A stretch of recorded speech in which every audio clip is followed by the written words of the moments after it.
Okay, children, so today you can see our challenge is to write a story. Now, you already had a go at writing this story, but that was before you did any work and thinking about what different elements the story might have.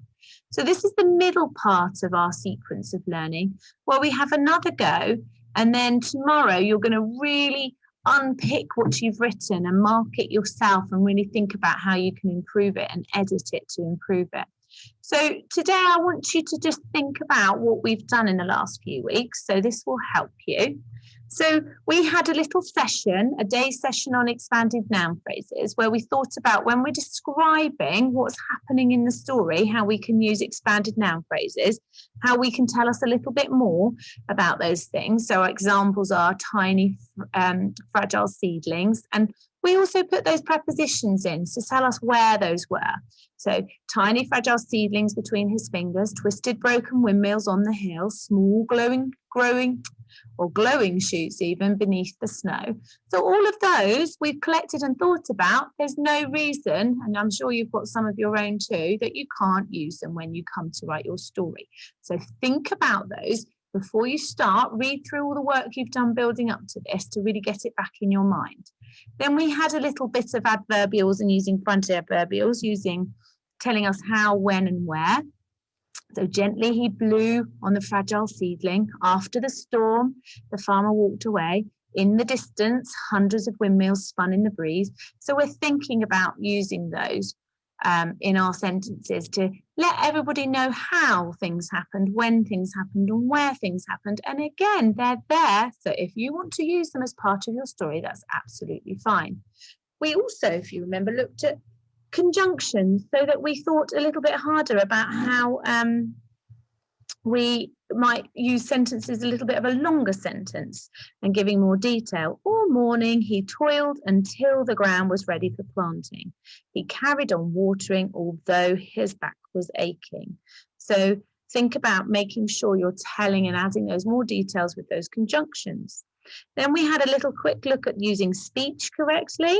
And if you remember, he's not going to talk a lot because he's on his own in the story, but there's no reason you can't put a little bit of speech in. So, oh no, my windmills, they will be destroyed. The wind is too strong, shouted the farmer frantically. So don't forget to think about your verbs and adverbs.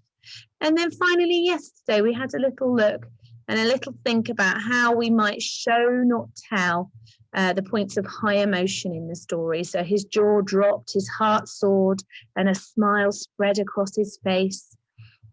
So that's the surprise bit when he probably looked outside. His shoulders plummeted down, and every gust of wind seemed to send icy daggers into his heart. Slowly he stumbled to the house and wearily closed the door behind him. So you've already had a go at doing all of those things and thinking all about that. And now it's time to apply in your writing. So I've got this for you. This is sort of a bit of a story mountain of the story. So lots of you can just pause this video if you can have it up in front of you, and it will really help you with your story and sequence and remember what to write.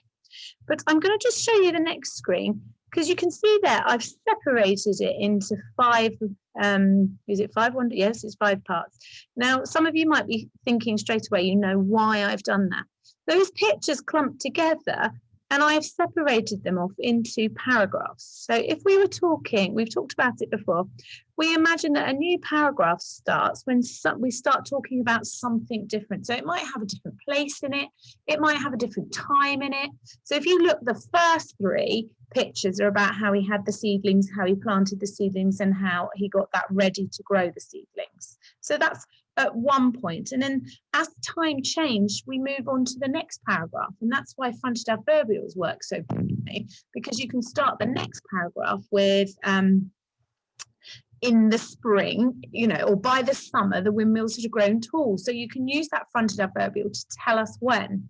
Now, as you know, a paragraph, you need to stop your previous writing and you can start a new line even if you've only made it halfway across, whereas normally we just carry on writing. To leave a paragraph is you have that pause. It's like a small pause in your writing, and sometimes you can leave a whole line or sometimes you leave half the line, and it really shows that you've just notice that something's changed in your story. So it really fits with the seasons in this story. You can really see the paragraph clearly because you've got the spring when he planted it.